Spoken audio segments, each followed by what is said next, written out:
General retired JK. Bansal साहब भी मेरे साथ होंगे, हिमांशु भट्ट वरिष्ठ पत्रकार मेरे साथ होंगे और मुजाहिद जाफरी साहब भी मेरे साथ होंगे। सबसे पहले मैं चर्चा कर लेता हूं, जानने की कोशिश करता हूं। जे.के. बंसल साहब मेरे साथ मौजूद हैं क्योंकि सुरक्षा के लिहाज से देखा जाए तो काफ़ी महत्वपूर्ण माना जा रहा है। बंसल साहब, अब लड़ाई आर पार की दिखाई दे रही है। अफगानिस्तान अपने 1500 लड़ाकों को तैनात कर चुका है। रमज़ान का समय चल रहा है और कोशिश की जाती है कि इस समय बड़ा शांति से समय निकले, लेकिन रमज़ान के समय में अगर इतना दबाव है, पाकिस्तान के सैनिक मारे जा रहे हैं, 1500 सैनिकों को बॉर्डर पर भेजा जा रहा है, तो आप समझ सकते हैं कि संकेत क्या है? क्या माना जाए कि कुछ बड़ा होने वाला है? Good evening Manoj ji. देखिए, बड़ा होने जा रहा है, इसमें कोई शक ही नहीं है। जो फजलुर रहमान है वहाँ के अपोजिशन पार्टी के पाकिस्तान के, उन्होंने खड़े होकर के संसद में ये कहा था कि बहुत जल्दी जो है बलूचिस्तान और खैबर पख्तूनख्वा जो है ये पाकिस्तान के हाथ से निकल जाएंगे और इनको इंटरनेशनल मान्यता भी मिल जाएगी। और उन्होंने 1971 का हवाला भी दिया था कि 1971 में जैसे ईस्ट पाकिस्तान का बांग्लादेश बन गया, इसी तरह से ये हो जाएगा। क्योंकि ऐसी नीतियां रही हैं, जो पाकिस्तान की गवर्नमेंट है, पाकिस्तान के जितने भी शासन हैं, वो ऐसा नीति रखते हैं कि ऐसा होना ही है। और ये नीति है सारी जो एक एक्सपोर्ट करते हैं टेररिज्म की। जो आप तालिबान को ले लीजिए, टीटीपी को ले लीजिए, ये सब और आईएस के, ये सब टेररिस्ट को पाला पोसा, जैसे आपकी रिपोर्ट में भी कहा गया, खड़ा किया पाकिस्तान ने। पाकिस्तान उसके बाद भी जो है बावजूद भी बाज नहीं आ रहा है। जैसे अभी इन्होंने एक जो मुल्ला मौलवी थे, अभी कुछ दिन पहले उनकी हत्या करा दी, जो आईएसआई खरासान है, उनसे कहा दी। अब जो है उसी तरह की हत्या कराने की इन्होंने साजिश रची हुई है फजलुर रहमान को। उनको ऊपर से वार्निंग दे रहे हैं कि इनका खतरा है, अपनी सिक्योरिटी बढ़ा दीजिए। ऐसी इनकी जो है नीतियां हैं कि अभी भी ये डायरेक्ट युद्ध ना लड़ करके जो ये टेररिस्ट का सहारा लेते हैं, उससे जो ही पाकिस्तान बिल्कुल बर्बाद हो जाएगा। और मैं पहले भी आपके चैनल पे ये कह चुका हूं कि इसके बाद भी अभी कुछ दिन पहले पीओके में हमास को भी इन्होंने इनवाइट किया था, उनके लीडर को भी। तो इस तरह की अगर बात है तो ये तो होना ही है। अब होने में ये बात और देखिए कि रमज़ान का महीना है, अभी तो दोनों तरफ से ही जो कट्टरवादिता की बात है कि रमज़ान के महीने में शांति स्थापित होनी चाहिए, लेकिन जिहादी और जो कट्टरवादी मानसिकता है, ये इस्लाम को भी नहीं मानती। अगर इस्लाम को माने तो ऐसा क्यों होना है कि जो पहले दिन से ही शुरू कर दिया, जिसमें कि जैसा आपने कहा 5000 ट्रक जो है खड़े हुए हैं और पाकिस्तान की तरफ से सामान जाना वहाँ, और वहाँ सामान जाने के लिए पाकिस्तान तो एक मानवता के आधार पर भी सामान को नहीं भेज रहा है कि वहाँ के लोगों को भूखा मारने की सोच रहा है। जब ऐसी इनकी नीयत है तो ये तो होना ही है। अब रोज जो है $5 लाख का नुकसान हो रहा है और अभी तक ये $1.5 करोड़ का नुकसान हो चुका है, जबकि अच्छा खासा व्यापार है। पाकिस्तान और अफगानिस्तान के बीच में $1.6 बिलियन का व्यापार जो है 2024 में हुआ है। तो ये बजाय पॉजिटिविटी की तरफ जाने के, वो एक इस तरह की जो मानसिकता है अभी पाकिस्तान की तरफ से जो ये किया जाता है, ये सारा जिम्मेवार तो पाकिस्तान है। अफगानिस्तान में जो टीटीपी या जो तालिबान को उन्होंने, जो हक्कानी को, सबको इन्होंने ही बनाया, इन्होंने पाला पोसा है, इन्होंने उनको हथियार दिए हैं। जब अमेरिका अपने हथियार निकाल रहा था $80 बिलियन के, इन्होंने नहीं निकालने दिए। अब उसका मजा इनको ही चखाया जाएगा और उन्हीं हथियारों को यूज करके जो है पाकिस्तान के ऊपर अटैक करेगा अफगानिस्तान, उनको बिल्कुल मिट्टी में मिला दिया जाएगा और पाकिस्तान के टुकड़े टुकड़े हो जाएंगे। तो पाकिस्तान बर्बाद हो जाएगा अपने ही कारण से। और ये भस्मासुर जो बार बार कहा जाता है कि उन्होंने भस्मासुर पाला हुआ है, वो उस तरह की स्थिति में पाकिस्तान का जो है बुरा हाल है। और बुरा हाल होने पे जो अभी वो चौकियां बना रहे हैं, वो सामान नहीं जाने दे रहे हैं, तो इस तरह की स्थिति बहुत भयंकर है। काफी भयंकर पाकिस्तान स्थिति बनी हुई है। जाफरी साहब पाकिस्तान से मेरे साथ बने हुए, मैं उन्हीं के पास चलूंगा। 15 अगस्त 1921 की तारीख, 15 अगस्त 2021 की तारीख जाफरी साहब आपको याद होगी, और उस तारीख में जब तालिबान ने अशरफ गनी की सरकार को सत्ता से बेदखल किया और अपनी सरकार बना ली, उस वक्त आपको याद होगा कि प्रधानमंत्री, उस वक्त के प्रधानमंत्री इमरान खान का बयान आया था और उन्होंने कहा था कि तालिबान ने, अफगानिस्तान के लोगों ने गुलामी की जंजीरों को तोड़ दिया। पाकिस्तान में खुशी का माहौल था, पाकिस्तान की सेना में जश्न का माहौल था, क्योंकि गनी साहब को भारत और अमेरिका का समर्थक माना जाता था। लेकिन क्या ये उम्मीद आपको थी कि वही तालिबान पाकिस्तान की ये हालत कर देगा? वही तालिबान पाकिस्तान को आंखें दिखाने लगेगा, वही तालिबान पाकिस्तान में बमबारी करेगा, वही तालिबान पाकिस्तान के सैनिकों को मारेगा और वही तालिबान अब पाकिस्तान को तबाह करने के लिए सैकड़ों की संख्या में, हजारों की संख्या में अपनी फौज तैयार कर देगा। जी, जनाब ने बड़ी अच्छे लंबी तकरीर की है सवाल करने की बजाय। तो मुझे एक मिर्जा असदुल्ला खान गालिब का शेर याद आ गया कि जाफरी साहब थोड़ा सा बैकग्राउंड बताना बहुत जरूरी रहता है। वो खुशी के पल 15 अगस्त 2021 के खुशी के पल याद दिलाना जरूरी था।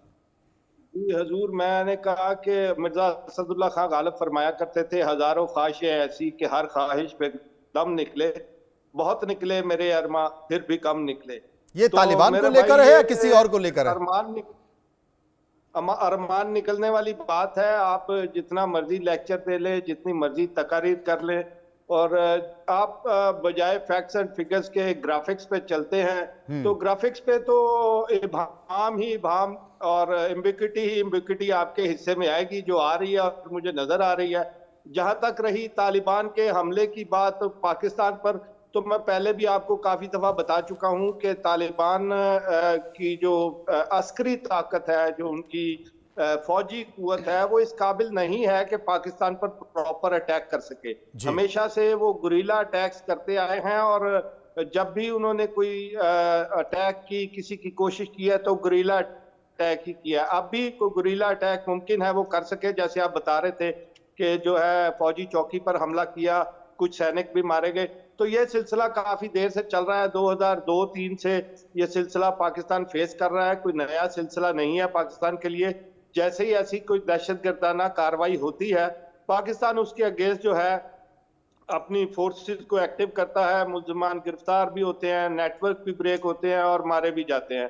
सो ये प्रॉक्सी वॉर जो चल रही है इंटेलिजेंस एजेंसीज की बुनियाद पे हर तरफ से, तो ये प्रॉक्सी वॉर चलती रहेगी जब तक जो है मतलूबा अहदाफ जो है तमाम इंटेलिजेंस एजेंसीज के, वो अपने अपने मतलूबा अहदाफ तक नहीं पहुंच जाते।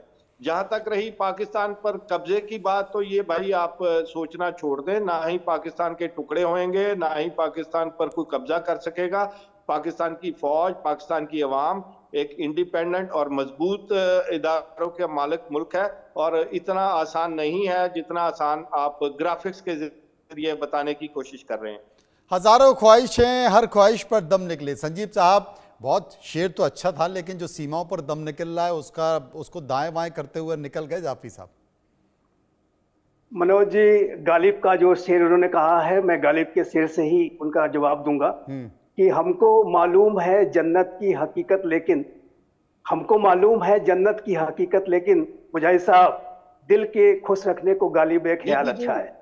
ये जो आपकी जो जन्नत आप जो बताने की कोशिश कर रहे हैं, वो आपको बहुत अच्छी तरीके से पता है कि वो जन्नत है या कुछ और है।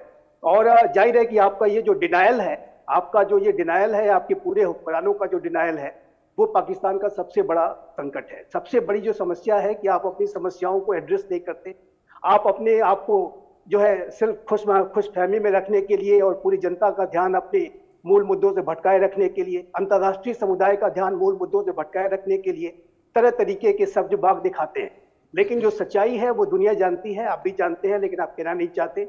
और जाहिर है कि हम सभी समय समय पर इस चैनल के माध्यम से भी लगातार इस बात को कहते रहे हैं कि बेहतर है कि आप सच्चाइयों को एड्रेस करें। बेहतर है कि भारत के प्रति जो आपका इंडिया सेंट्रिक अप्रोच है उसको त्यागें और अपनी मूल समस्याओं पर ध्यान दें। नहीं तो जैसा कि मेजर जनरल साहब ने कहा है, वो जो 4 टुकड़े होने की जो बात है, वो सच्चाई जिस दिन बदल जाएगी उस दिन आपके हाथ से सब कुछ निकल चुका होगा। अभी भी समय है कि अभी भी समझ जाइए। देखिए मनोज जी, मैं ये कहना चाहता हूँ कि पाकिस्तान के हुक्मरानों ने जो पश्तून आबादी है उसको डिवाइड करके रखने की एक बहुत बड़ी साजिश रची। और जो पश्तून आबादी है वो बहुत बड़ी तादाद में है, सबसे ज्यादा पश्तून पाकिस्तान में है, उसके बाद जो सेकंड नंबर की जनसंख्या इनकी अफगानिस्तान में है। लेकिन पाकिस्तान के हुक्मरानों को इस बात का डर रहता है कि यदि ये पश्तून आबादी एक हो गई तो वो जो पश्तून तहफ़्फ़ुज़ मूवमेंट जो चल रहा है पाकिस्तान में, वो और अधिक उसकी मांग बुलंद हो जाएगी। स्वतंत्र पश्तूनिस्तान बनाने की जो मांग है वो बुलंद हो जाएगी। और इस चीज को रोकने के लिए ये सीमा पर बाड़ लगाते हैं। अफगानिस्तान में किसी भी सरकार ने आज तक, चाहे वो तालिबान की आज की सरकार हो या पहले की गनी सरकार हो या करजाई सरकार हो या कोई भी सरकार रही हो, कभी भी उन्होंने डूरंड लाइन को मान्यता नहीं दी है। और ये तालिबान की सरकार भी इसे नहीं मानती है। लेकिन जो पाकिस्तान के हुक्मरान है, इसको डूरंड लाइन को मानते हुए इस पे बाड़ लगाने का काम करते हैं। और दूसरा, इनकी जो अवसरवादिता देखिए, इनकी जो शॉर्ट साइटेडनेस देखिए, कि एक तरफ तो ये तालिबान को काबुल की सत्ता पर बिठाने के लिए उन्होंने पूरी ताकत 15 अगस्त 2021 के पहले झोंक दी थी, और दूसरी तरफ उसके साथ ही साथ ये बाढ़ भी लगाने का काम कर रहे थे कि एक बार तालिबान सत्ता में जब आ जाएगा तो उससे अपने आप को बचाएंगे कैसे। तो ये जो एक अवसरवादिता, एक जो भ्रमित जो नीतियां रही हैं, उसी का परिणाम ही रहा है कि आज पाकिस्तान इस स्थिति में है कि जिस तालिबान को आपने सत्ता में बिठाया, सब ताकत लगाई, उसी तालिबान से आप युद्ध करने जा रहे हैं। और उसके पहले भी अगर आप जाएं तो ये जो तालिबान है, जो भस्मासुर है, पाकिस्तान के लिए जाहिर है वो पाकिस्तान का ही क्रिएशन है। पाकिस्तान ने ही इस तालिबान को खड़ा किया था। और ये जो तालिबान आज इतना महत्वाकांक्षी हो चुका है कि वो अफगानिस्तान में ही शासन करने से खुश नहीं है, बल्कि उसको अब पाकिस्तान भी चाहिए। वो पूरे पाकिस्तान का तालिबानाइजेशन करना चाहता है, पूरे पाकिस्तान में वो कट्टर शरिया लॉ लागू करना चाहता है। और तहरीके तालिबान पाकिस्तान तो अब इतना ज्यादा महत्वाकांक्षी हो चुका है कि वो सीधा सीधा पाकिस्तान की आर्मी के ऊपर हमले करता है, पाकिस्तान की पुलिस फोर्सेस पर हमले करता है, और जो वहां की कट्टरपंथी हैं उनसे वो गठजोड़ बिठाने की कोशिश कर रहा है। मौलाना फजलुर रहमान हो, चाहे अन्य जो वहां पे जो हार्डलाइनर नेता हो, सभी के साथ तहरीके तालिबान पाकिस्तान गठजोड़ बनाने की कोशिश कर रहा है। और जिसको लेकर के आईएसआईएस खुश नहीं है, क्योंकि आईएसआईएस का तालिबान से टकराव रहता है। और जैसा कि जनरल साहब ने कहा कि पाकिस्तान की सेना तहरीके तालिबान पाकिस्तान से नहीं लड़ पा रही है, तो ऐसे में वो आईएसआईएस के का सहारा लेकर के तरह तरीके की साजिशें रच रही है। आतंकवादियों को आतंकवादियों से के माध्यम से ही डील करने की जो कोशिश है, ये पाकिस्तान को और अधिक रसातल में ले जाए। और जाहिर है कि पाकिस्तान की जो आतंक परस्त ये जो नीतियां रही हैं, भ्रमित नीतियां रही हैं, अवसरवादी नीतियां रही हैं, जो उसकी शॉर्ट साइटेडनेस रही है, उसकी वजह से पाकिस्तान में जाहिर है कि वहां पर एक विखंडन का खतरा पैदा हो गया है। जैसा कि मौलाना फजलुर रहमान ने संसद में कह दिया खड़े होकर के कि अगर ऐसी स्थिति रही तो खैबर पख्तूनख्वा तो निकल गया, बलूचिस्तान भी निकल जाएगा, और जाहिर है कि उसको ये पाकिस्तान के हुक्मरान रोक नहीं पाएंगे। ये एक सच्चाई है। लेकिन मुजाहिद साहब को ये जो जन्नत इनको ये दिखाई देती है, इनको ये, जैसे मैंने कहा कि दिल के खुश रखने को गालिब ये ख्याल अच्छा है कि सब कुछ बहुत अच्छा है, बहुत सब कुछ बहुत पाकिस्तान में चंगा चल रहा है और वगैरह वगैरह। तो ये जो डिनायल है आपका, उसको आप त्याग दें और एड्रेस करें समस्याओं को। जो सेकेंडरी, जो दोयम दर्जे का ट्रीटमेंट पश्तूनों से आप करते हैं, अन्य बलूचों के साथ करते हैं, सिंधियों के साथ करते हैं, उसको त्यागे। जब तक पाकिस्तान के हुक्मरान अपने नीतियों में बदलाव नहीं लाएंगे और सभी को समान तब तक वो बदलाव नहीं दिखाई देगा, तब तक वो बदलाव नहीं दिखाई देगा। हिमांशु भट्ट जी, हिमांशु भट्ट मेरे साथ मौजूद हैं। हिमांशु साहब, तालिब का अर्थ होता है छात्र और तहरीक का अर्थ होता है अभियान, यानी कि